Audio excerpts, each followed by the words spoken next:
Dios les bendiga, mis amados hermanos. Les saluda el doctor Adrián Ángel de la Universidad Teológica Dayspring Theological University. Pueden comunicarse con nosotros al número que tiene en pantalla, 469-628-9291, o también al sitio web que ven en pantalla, www.dtuniversity.org. Estaremos estudiando el curso de hoy, Resolución de Conflictos Ministeriales, Habilidades de Manejo. Estaremos viendo áreas muy importantes de la series de consejería.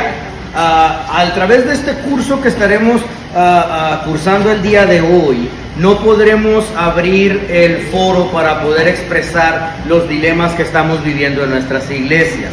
Así que no estaré abriendo el foro para poder expresar nuestras inquietudes de los dilemas que pudiéramos estar viviendo en nuestras iglesias, porque todas las iglesias tienen demasiados dilemas. Lo que mejor haremos es ir a la Biblia, cómo la Biblia afrontó las situaciones. Veremos algunos conflictos que se han expresado a través de la Biblia y así veremos cómo en la Biblia se encontró la resolución. La introducción de nuestras páginas, página 3 de nuestros libros, la resolución de conflictos ministeriales, habilidades de manejo. Estoy en página 3 por si desean irse a esta página en este momento. A veces los líderes dentro de la iglesia pueden no estar equipados para resolver el conflicto.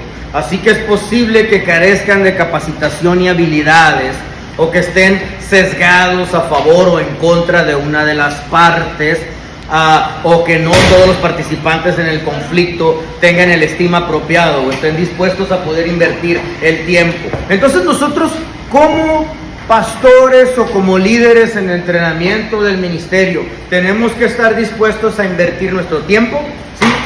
Sí, vamos a tener que estar dispuestos a invertir nuestra energía, también a ser imparciales, también a respetar a las personas que están viviendo estos conflictos.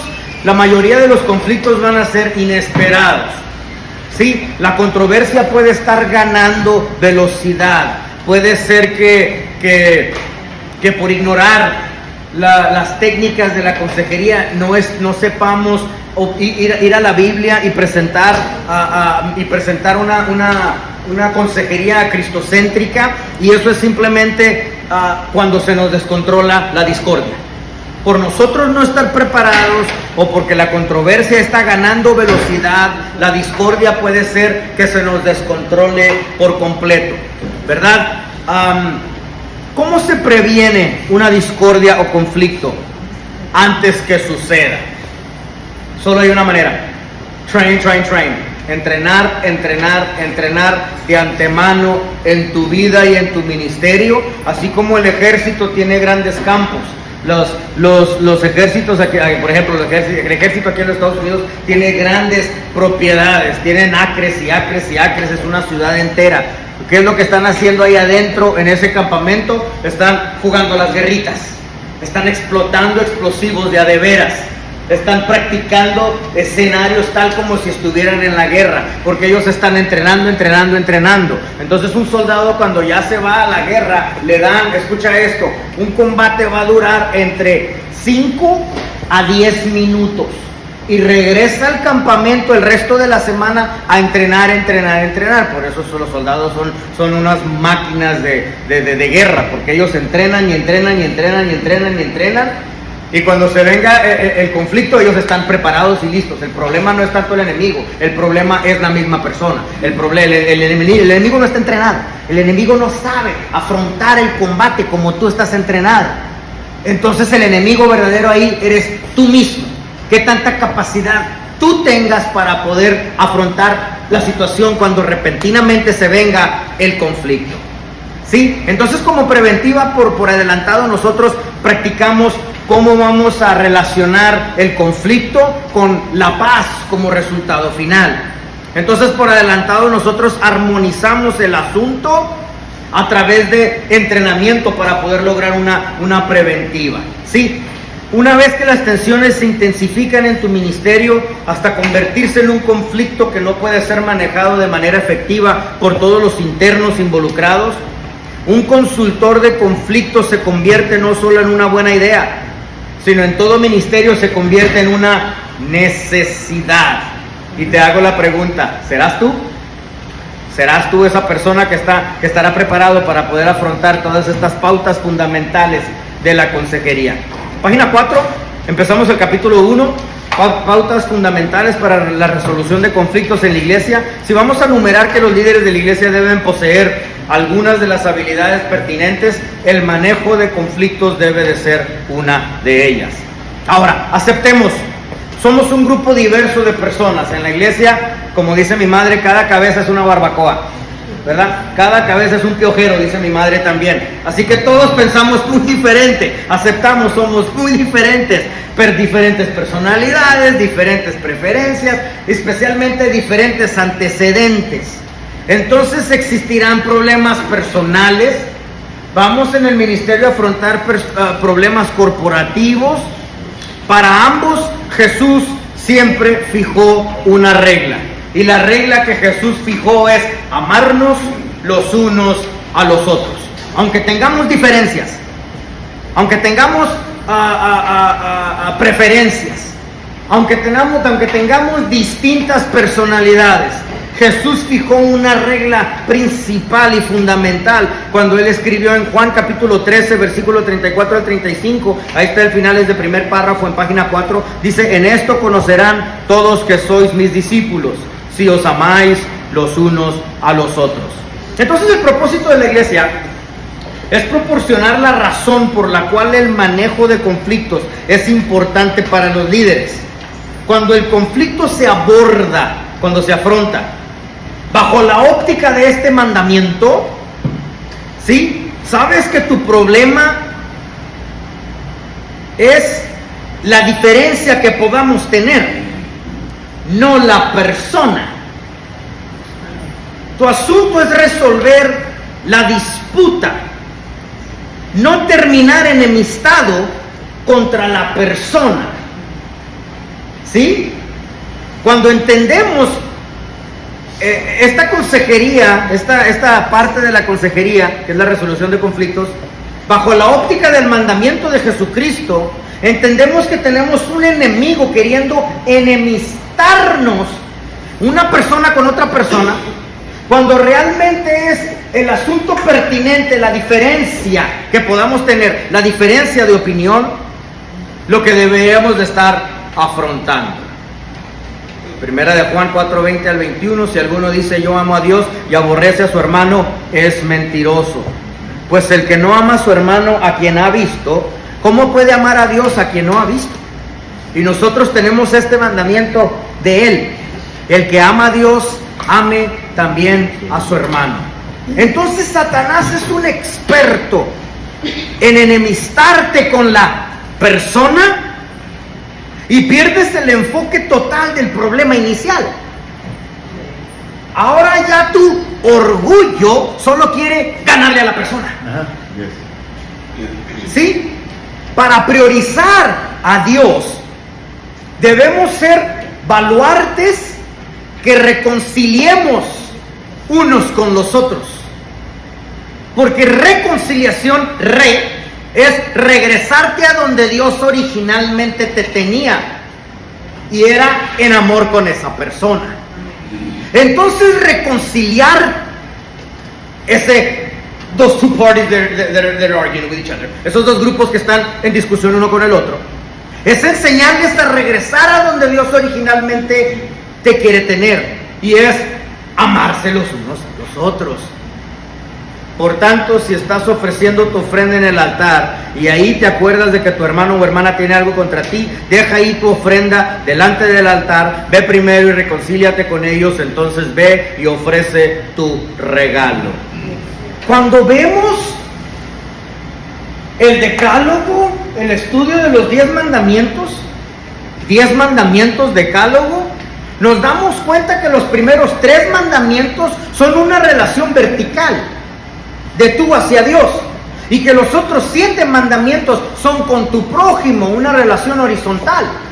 Así que si estás empleitado con tu hermano de una manera horizontal, no me puedes decir que tienes una relación vertical y que estás siguiendo los primeros 3 mandamientos. Por eso los primeros 3 son con Dios.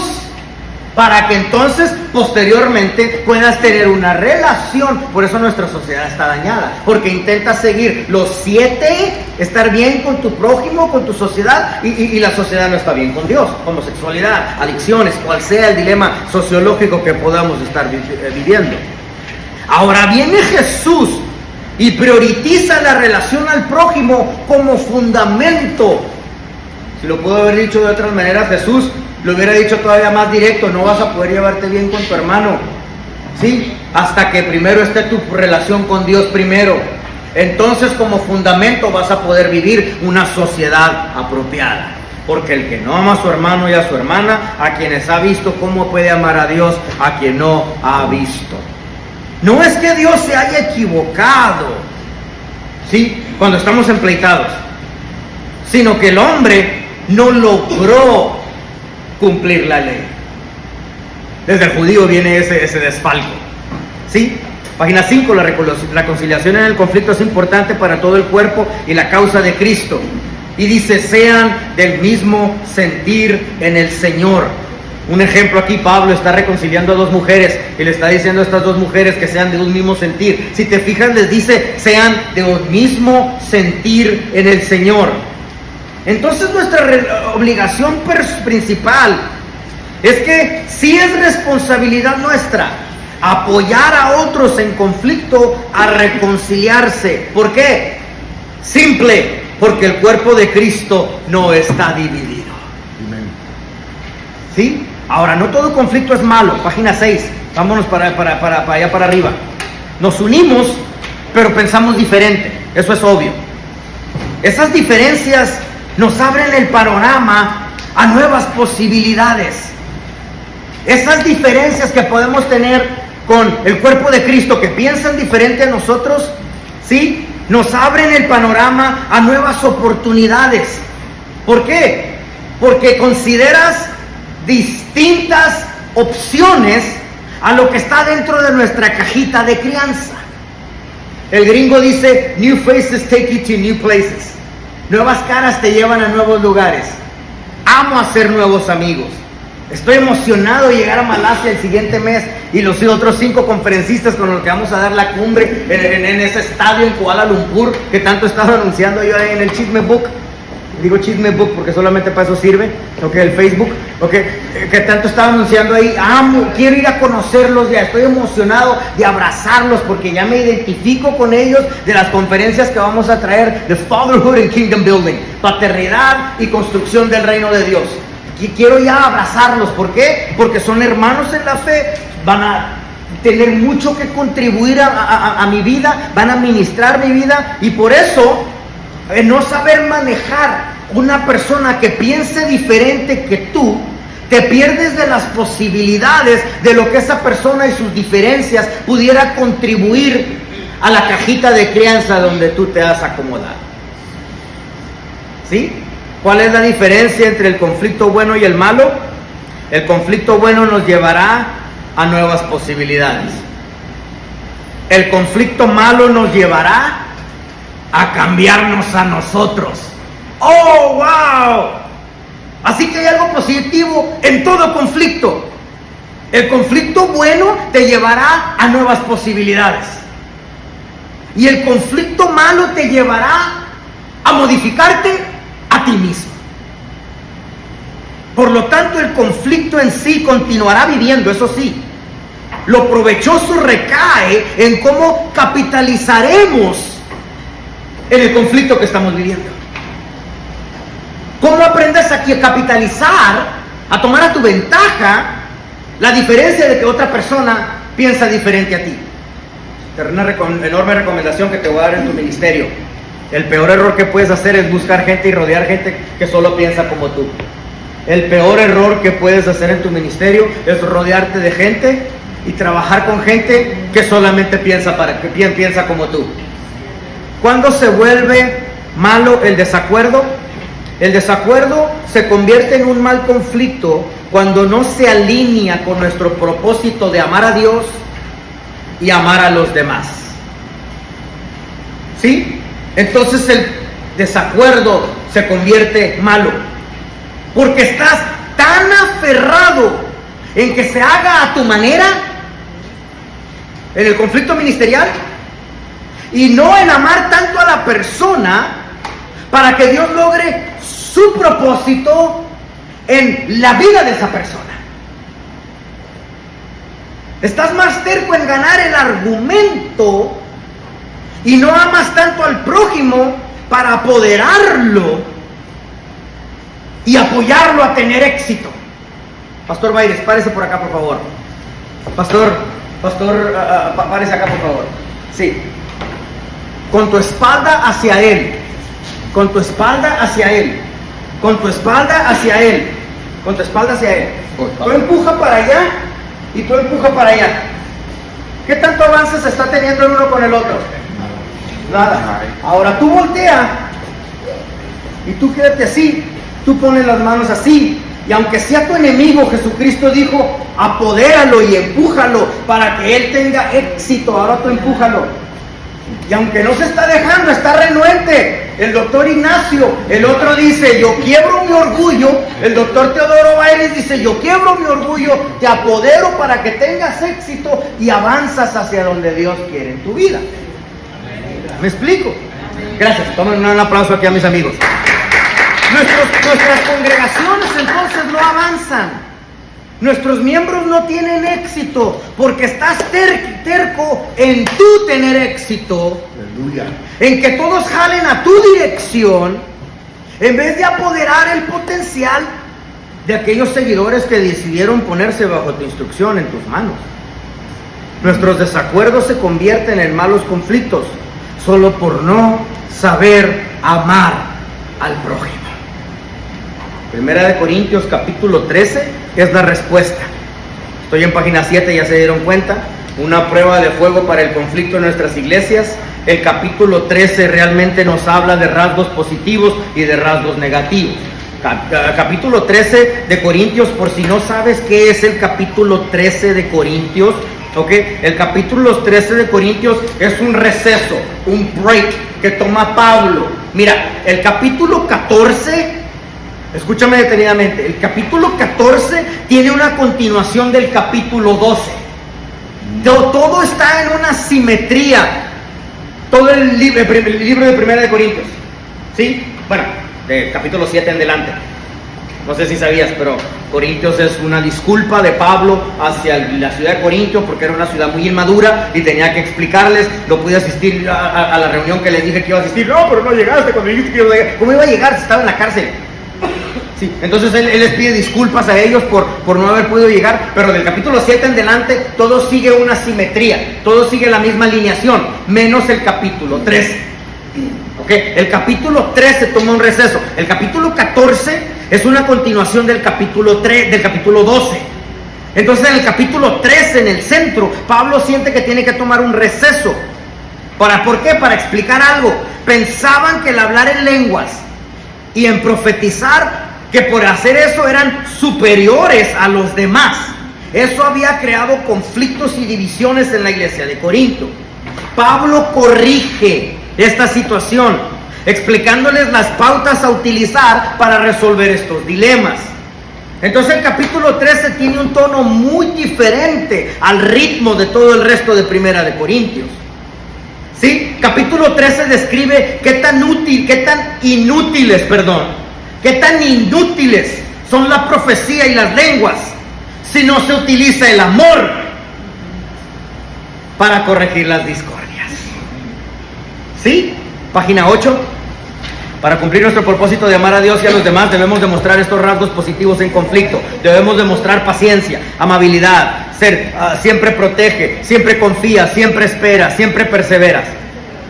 Pero ahora tenemos los rasgos negativos. Para cumplir nuestro propósito de amar a Dios y a los demás, debemos guardarnos de estos rasgos negativos en el conflicto. Envidiar, ser jactancioso, orgulloso, deshonrar, egoísta, se enoja fácilmente, mantener un registro de los errores, deleite de una mentira en lugar del conflicto. El conflicto se ha presentado, ¿sabes para qué sirve? Anótalo por favor, la palabra grandota. Todo conflicto y toda crisis se presenta como una oportunidad de cambio. Es una oportunidad para yo cambiar. Va a ocurrir, es inevitable. Aún me atrevo a decir lo siguiente: el conflicto es magistrado por Dios. Dios es quien lo es, porque como Dios es activo en todo, pasivo en nada, como Dios magistra toda situación y la diseña, trae el conflicto intencional para sacudirte por si te has puesto cómodo en el ministerio. ¿Sí? Ahora, pautas breves para la prevención del conflicto. ¿Cómo prevenimos el conflicto? Todo está en el tipo de clima que tú construyas. ¿Sí? Mira, la otra persona, el opuesto a ti, realmente está reaccionando, realmente está teniendo solo una reacción, ¿sí?, a la manera como tú te expresaste. Entonces, ¿quién fue realmente el responsable del clima que se fijó en esa relación? Yo, exactamente. Oh, wow. El clima de resolución positivo fue dependiente ¿de quién? De yo mismo.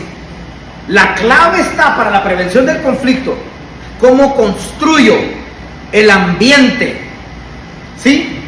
En 1 Corintios 13, Pablo se da cuenta que estaban mezclados los judíos y los enjudaizantes y los gentiles en la iglesia. Que en la iglesia cristiana, en la iglesia de Corinto, habían judaizantes que se habían hecho cristianos, pero sus culturas nunca las habían abandonado. Entonces, lección para la iglesia de hoy. En la iglesia de hoy venimos al cristianismo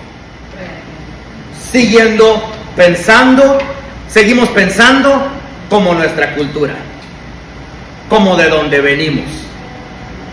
Entonces Pablo les trae las actitudes a tener, las palabras a utilizar, las acciones a perpetuar, que serán la prevención de los conflictos. Se parece a nuestras iglesias, ¿verdad? Página 9, yo sé que ya se dieron cuenta que estamos ahí. El tipo de actitudes que previenen el conflicto: aceptarnos los unos a los otros, soportados los unos a los otros, ser dedicados los unos a los otros, perdonarse los unos a los otros, nos honramos los unos a los otros, ser bondadosos unos con otros, nos amamos los unos a los otros y nos sometemos los unos a los otros. ¿Por qué nos sometemos los unos a los otros? Dicen, no, ¿cómo que vamos a someter a otra persona? Solamente puedes recibir el poderío de cuyo poderío estás dispuesto a someterte. Amén.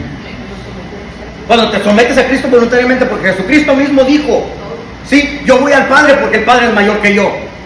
Y Él se somete al Padre, y mi juicio es justo, porque yo voy al Padre porque Él es mayor que yo. ¿Por qué Jesucristo dijo eso mismo? Porque Él entendía cómo funcionaba la teocracia, que es el gobierno de Dios. La teocracia, el gobierno de Dios, funciona bajo el concepto de sumisión voluntaria. ¿Sí? Yo tengo el respeto y la autoridad del pastor Víctor Gómez de la iglesia local, y tengo su apertura y sus brazos abiertos y sus puertas abiertas a mi persona, porque cuando yo estoy en esta propiedad, yo me someto a él. Aquí está el pastor Víctor y él sabe que yo me someto a él, cualquier cosa que él diga. ¿Por qué? Porque yo tengo la autoridad de él, porque me someto a él. Yo voy con la pastora Chelsea y cuando estoy en ese lugar me someto a su autoridad, y es nada más su autoridad. Cuando usted diga cuántos minutos usted quiere que yo predique, yo predico. El tema que usted quiere que yo predique, yo predico. ¿Pero por qué recibo su autoridad? Porque cuando estoy en ese ministerio yo me someto a él. Así que sí, Jesucristo sí nos llama a someternos. ¿Quieres la autoridad de alguien más? Es fácil, Jesucristo ya pavimentó el camino. Jesucristo nos enseñó cómo recibes la autoridad de que aquella persona, en vez de estar chocando con esa persona, al someterse los unos a los otros, recibes lo que esa misma persona ya tiene. Es tuyo y Dios te lo da a ti. Dios te lo da a ti porque tú te sometiste voluntariamente.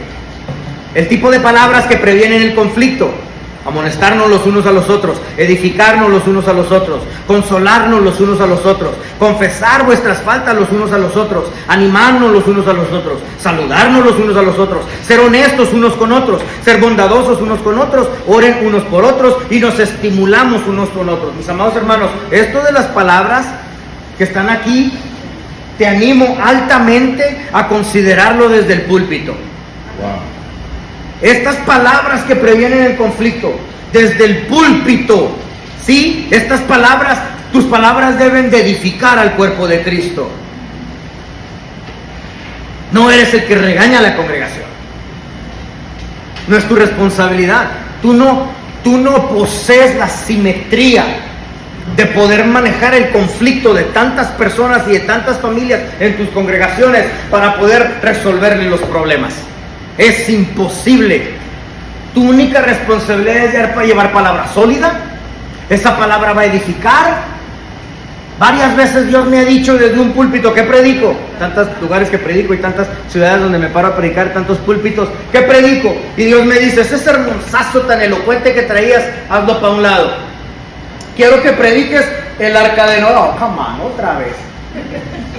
Pues ahí me tienes haciéndole al elefante, ahí me tienes haciéndole al tigre, ahí me tienes hablando de la ventana arriba, que llovía y que caía y que el diluvio y que la palomita y se va volando, ahí me tienes haciéndole como palomita, porque Dios me dijo que predicara el arca de Noé. Dios no quiere que regañe a nadie. Y predico una historia, se acaba el culto, viene un hermano, doctor, no sabe usted cómo tocó mi vida. No sé cómo. No sé cómo. ¿Qué hice? Seguir instrucciones. Porque tu responsabilidad es dar palabra sólida, dar una historia bíblica. El Espíritu Santo va a hacer su chamba. El Espíritu Santo va a hacer la administración a través de las palabras que tú lleves. ¿Sí? El tipo de acciones también útiles en la prevención, sobrellevar las cargas unos de los otros. ¿Qué es eso? Sobrellevar las cargas unos de los otros. Mira, en vez de creernos tan líderes y cargar a otros con nuestros puestos, nuestra responsabilidad es cargar la carga de esa persona. Así que el mismo pastor que carga su gente y carga lo de los demás, está verdaderamente haciendo su trabajo como pastor.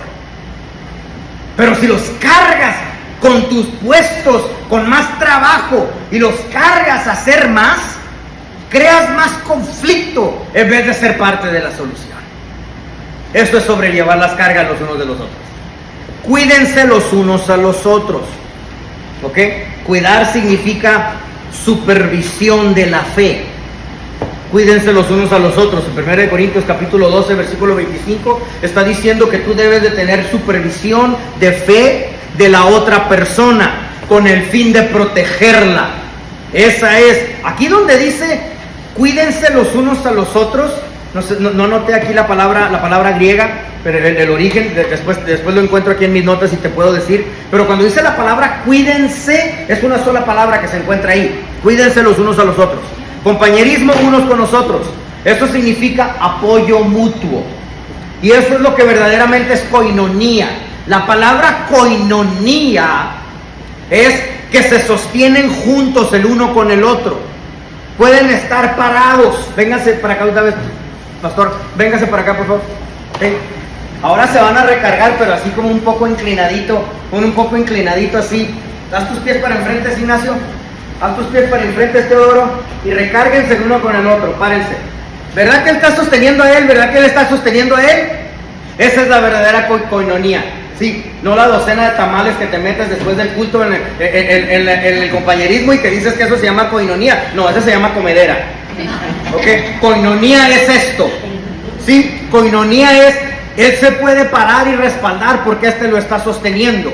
Este se puede parar y sostener y quedar de pie porque este lo está sosteniendo. Ese es compañerismo. El compañerismo aquí de 1 de Juan 1:17. Esa es koinonía. ¿Sí? Apoyo mutuo, que se sostienen junto el uno con el otro. Muy bien. Ser hospitalarios los unos con los otros. Ese es otro tipo de acción. Hospitalario viene de la palabra griega xenia, Xenia, o filosdenia, y significa, mira, ser hospitalario, ahí te va. Ser hospitalario significa saber ser amigo al extraño. Wow. Saber ser amigo al extraño. Te voy a confirmar y te voy a explicar por qué eres bien racista tú. Es más fácil para un afroamericano ir a comerse unos tacos contigo, en tu ambiente, en tu iglesia, en tu casa, en tu cultura. Es mucho más fácil para un afroamericano. Oh, he's gonna love it, hasta se embarra contigo. Oh man, these are good, brother. This sauce is spicy, bro. Y está moqueando ahí, pero está comiendo. ¿Pero por ¿Por qué es tan complicado para ti como latino ir a comer la comida de ellos en el ambiente de ellos? Esa barbacoa que está dulce, ay, está fea. Ahora te hago la pregunta, ¿quién es más racista entonces, él o tú? Ser hospitalarios es saber ser amigo al extraño.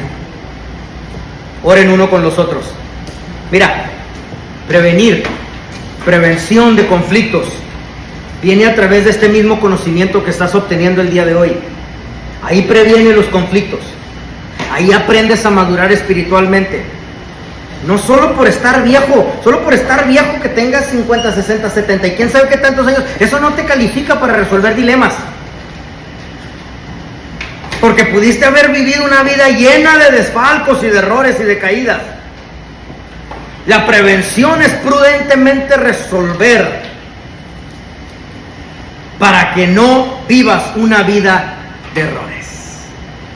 Prevenir es modificarte a ti mismo para que a través del transcurso de tu vida no cometas tantos errores.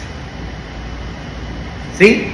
Pautas breves para la resolución de conflictos. Estoy en página 10 a mero arriba. Servir no es tener expectativa de que nos sirvan. Nos servimos los unos a los otros.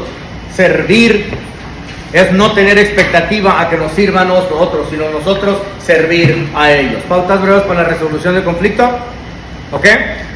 Nos aceptamos los unos a los otros a pesar de que la iglesia está formada de seres humanos caídos. Nos amamos los unos a los otros a pesar de que seguimos siendo humanos pecaminosos.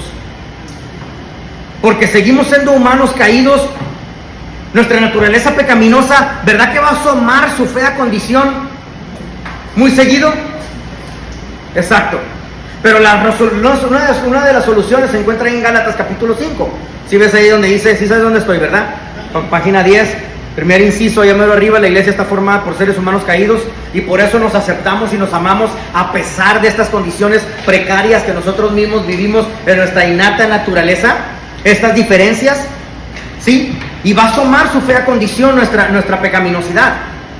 Pero Gálatas capítulo 5, ahí está escrito en ese mismo párrafo. El título de Gálatas 5 es Estad libres en la libertad. En la libertad con que Cristo nos hizo libres. Que es lo opuesto, entonces, a estar esclavizado por el pecado. ¿Sí? Ya nos estamos dando cuenta entonces que solo en Cristo entonces vamos a poder vencer esta fea condición que se asoma muy seguido de nuestras vidas. Número 2, aceptamos y nos amamos a pesar de que tenemos un enemigo que busca devorar y dividirnos. Y todos saben que estamos en constantes batallas, que tenemos ayuda para echar las cosas a perder. Y eso se llama el enemigo de nuestras vidas. Estamos en constantes batallas, en ataques contra la salud, contra el trabajo, en nuestras vidas cotidianas, en nuestras mentes, contra el perro, contra el gato. Traes pleito con todos. Pero nuestra responsabilidad es entender que el enemigo es un experto en frustrar nuestras vidas en lo natural para que perdamos la vida en lo espiritual. Vuelvo a repetir, pero entender que el enemigo es un experto en frustrar nuestras vidas en lo natural para que perdamos la batalla en lo espiritual. ¿Sí? Nos aceptamos y nos amamos a pesar, número 3, de que cada vez que nos reunimos a un grupo diverso, ¿ok? Pensamos diferente. Así como lo fue la iglesia que Dios formó. Pensamos diferentes, actuamos diferentes, reaccionamos de diferente manera a cada circunstancia. Porque todos tenemos diferentes pasados, todos tenemos diferentes entornos, todos tenemos diferentes experiencias de vida. Entonces estamos de acuerdo en algo.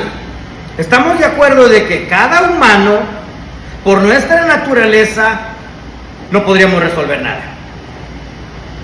¿Estamos de acuerdo en eso ya? Que por nuestra innata naturaleza no podemos resolver nada. Entonces, por lo tanto, quienes somos en Cristo es nuestro único procedimiento. Quienes somos en Cristo, nuestra apelación a Cristo, ya estoy en página 11, nuestra apelación a Cristo es la única propuesta que nosotros pudiéramos tender sobre la mesa. Nuestra apelación a Cristo es la única manera que podemos recordarnos a nosotros y recordar a la otra persona quiénes somos en Cristo. Y ahí están las soluciones, a ver arriba, ayuda para resolver los conflictos. Estos dos puntos pueden ayudarnos a reconectarnos en tiempos de conflicto. Número 1, el recuerdo de quiénes somos en Cristo forma la base para resolver los conflictos. ¿Sí? Número 2, la reciprocidad. ¿Qué es reciprocidad? Ser recíproco. ¿Qué significa eso? Correspondencia mutua. La reciprocidad del cuerpo con el cuerpo de Cristo ayudará a resolver los conflictos. ¿Qué significa eso? Tu iniciativa, tu acto de corresponderle a la otra persona con mirar el bienestar de él, mirar el bienestar de ella. Así que primero, recuerdas quién eres en Cristo. Tienes que saber en medio del conflicto, regresar a qué es lo que Cristo piensa de nosotros. ¿Sí? Y luego podrás ser recíproco con la otra persona para poder decir, yo tengo la obligación de responderte con un bienestar. El valor más grande de la reciprocidad es la responsabilidad. Tomando responsabilidad en el conflicto. Pero mientras estés enfocado en ganar el asunto, en ganar la discusión, nos estamos arrastrando en un lodo tan bajo. ¿Sí? Somos miembros unos de otros. Eso significa que lo que afecta a un miembro afecta a todos. Dice el doctor Nájera, apenas que a página 11, mero abajo, las 3 frases. Una de las lecciones más importantes que aprendí en el ejército fue: el verdadero líder acepta la responsabilidad de la situación e incluso puede aceptar la culpa con tal que la situación se resuelva. Jesucristo aceptó nuestras culpas, aún siendo no culpable, pero resolvió el conflicto. Aceptó la culpa, no teniéndola, y logró resolución. Número 2, el conflicto nunca logrará alcanzar resolución mientras continuemos apuntando el dedo al prójimo. Y esto aplica tanto en la iglesia como en la familia. Eso me lleva al último punto de por qué pude resolver las diferencias en mi matrimonio. Que chocábamos feo en mi matrimonio. Pero esto me lleva al último punto. Te lo voy a leer, ahí lo tienes tú. Hasta que acepté mis errores, admití que yo era el problema aquí, aunque todavía no le viera la lógica. Hasta ese entonces se resolvió el problema. Y el valor más grande de la reciprocidad es la responsabilidad. Responsabilidad cuando soy parte del conflicto de la iglesia. Cuando soy parte del conflicto, vámonos para allá, página 12. Mira, el comienzo de Romanos capítulo 12 habla de cómo somos miembros unos de otros en el cuerpo. ¿Ok?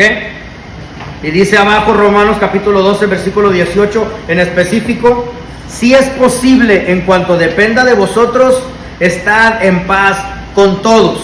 Ese es el principio de la lección que Pablo quiere decir. El historial del capítulo 12 de Romanos, te lo explico rápidamente.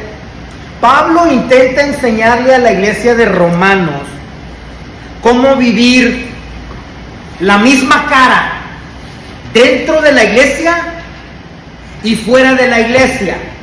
Lo que en el griego él llamó en el mundo grande. ¿Ok? Eso es el historial de Romanos capítulo 12. Luego se toma un receso en capítulo 13. Y el capítulo 14, en el capítulo 14, lo lleva un punto más allá. Pues ahora no solo quiero que estés en paz con todos, dentro de la iglesia y fuera de la iglesia, sino quiero que edifiques a la otra persona, especialmente si es tu adversario. Oh my God.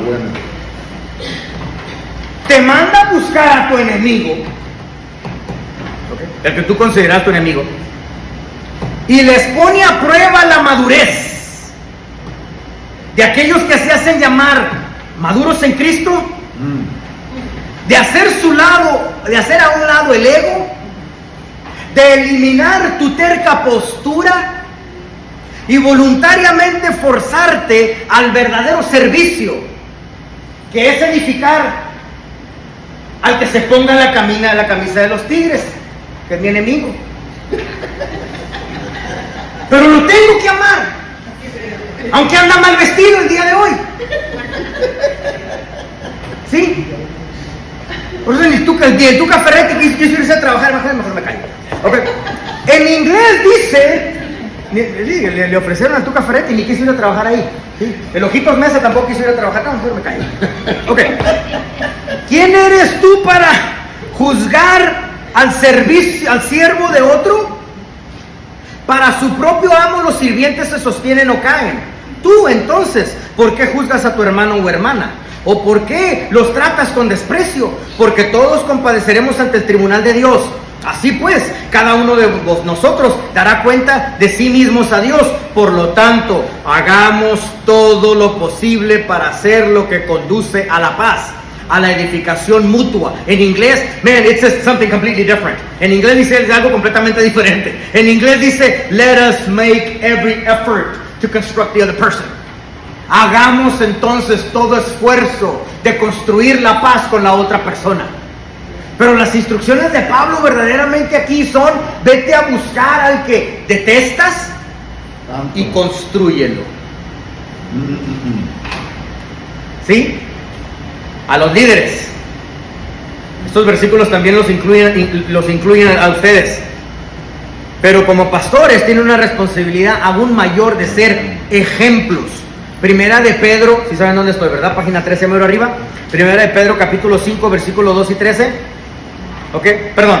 Primera de Pedro, capítulo 5, versículos 2 y 3. Dice, bueno, te lo leo. Dice, apacentad la grey de Dios, que está entre vosotros, cuidando de ella, no por fuerza, sino voluntariamente, no por ganancia deshonesta, sino con ánimo pronto, no como teniendo señorío sobre los que están a vuestro cuidado, sino siendo, ¿qué? Ejemplos de la grey. Todos tenemos la obligación de vivir en armonía, ¿ok? Pero Pedro aquí se dirige en específico a los pastores. Si no sabes, te voy a explicar qué significa ejemplo, porque estoy enfatizándome tanto en esa palabra. Ejemplo es un molde de liderazgo donde reflejas tú primero lo que quisieras ver en tus seguidores. ¿Sí? No empujas, no presionas a los demás hacia la excelencia, sino activamente demuestras la excelencia a través de tu vida. Sí, es un molde de liderazgo donde reflejas tú primero, ¿sí? Tú primero lo que quisieras ver en tus seguidores. No empujas, no presionas a los demás hacia ninguna excelencia, sino activamente demuestras en tu vida la excelencia a través de tus propios actos, de tu propia vida. ¿Sí?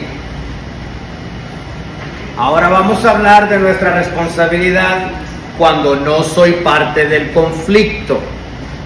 Había un conflicto entre dos mujeres, Evodia y Sintique. Ustedes ya han leído la porción bíblica. Un conflicto en la iglesia de Filipos entre dos de sus mujeres. ¿Sí? Y dice que sean del mismo sentir en el Señor. Mira, déjame decirte qué tan importante es esta porción bíblica. El hecho de que se haya mencionado los nombres y especialmente de mujeres, pues no se mencionaron los nombres a cualquier momento, es porque el caso había escalado a un conflicto mayor. Menos mujeres, porque no se mencionaban las mujeres en la Biblia. Se mencionaban en caso de corte nada más. Por eso dice que Jesucristo, cuando alimentó a los 5,000, alimentó a 5,000 hombres, dice. ¿Sí? Pero en caso de corte, cuando ya se había agraviado la situación, es que se mencionan los nombres. Y aquí se mencionaron los nombres. Ya se había escalado a un conflicto mayor. Y mucho menos que eran mujeres. Pero la clave aquí, la frase clave aquí es que sean del mismo sentir en el Señor. Fíjate lo que Pablo está diciendo. No que estén de acuerdo o de opinión, ¿ok? No que continúen cada una en su postura. Eso ya es irrelevante. Sino que se enfoquen en sus habilidades de parecerse a Cristo. ¿Sí? Cuando buscas lo mutuo, que ambas mujeres puedan parecerse a Cristo, ¿qué tan relevante ahora es la diferencia que tenían? Ya no es relevante. La diferencia que tenían ya sale sobrando. Pero como las mujeres no lo pueden ver, Pablo se detuvo a decir: y alguien por favor ayude a estas mujeres para que puedan captar cómo es el mismo sentir en el Señor. Podemos seguir con nuestras diferencias muy ajenas una de la otra. Podemos tener polaridades en la opinión, una estar en cada polo opuesto. Ella dice blanco y esta dice negro. ¿Sí? Podemos obtener como resultado la paz si el enfoque está en buscar lo mutuo, que podemos parecernos al Señor. Por esta razón que les dije desde el principio, no puedo permitir que alguien opine sobre su dilema o su conflicto en la iglesia, o el conflicto que tú traes en tu congregación. ¿Por qué? Porque tú vas a estar terco en tu postura y vas a seguir en qué tan correcto estás. Santo. ¿Sí? Sin buscar lo recíproco, que se parecen tú y tu contrincante a Cristo. ¿Qué es lo que en Cristo los une? ¿Qué es lo que en Cristo podemos estar en un mismo sentir? Líderes, es posible que no siempre seas el que traiga directamente la resolución del conflicto dentro de la iglesia, pero tienes la responsabilidad de guiar el proceso. ¿Qué proceso? Ayudarles a encontrar la reciprocidad de cómo pueden estar de acuerdo en Cristo. Y en Cristo hay mucho que nos une. Cómo parecernos mutuamente a Cristo. ¿Cómo podemos identificarnos con aquel? Pastor, tengo muchas diferencias con usted. Pero ¿qué si nos agarramos de las manos? Y vamos al que nos puede dar consejo y el que puede cancelar completamente su postura, mi postura. Y podemos salir de aquí en paz. Si los dos logramos identificarnos con lo único mutuo que podemos tener, que es Jesucristo. Amén. ¿Sí? Estas simplemente son pautas fundamentales. Ahorita nos vamos a meter en la parte técnica. Regresamos después de un ratito. Mis amados hermanos, soy el doctor Adrián Ángel de la Universidad Teológica Dayspring. Finalizamos aquí nuestro capítulo 1 del curso Resolución de Conflictos Ministeriales. Tomamos un receso, regresamos después de estos minutitos. Soy el doctor Adrián Ángel de la Universidad Teológica Dayspring Theological University. Pueden comunicarse con nosotros a través del número que tienen en pantalla, 469-628-9291, o el sitio web que ustedes ven ahí en pantalla, www.dtuniversity.org. Ya que está haciendo ruido toda mi clase, pues hagan ruido de veras. Saluden aquí a toda la clase, saluden aquí a todos. Manden un saludo aquí para el resto del globo, por favor. Estamos en la ciudad estamos en la extensión de Mesquite, aquí en Dallas, los más peleoneros, los más discutones de todos.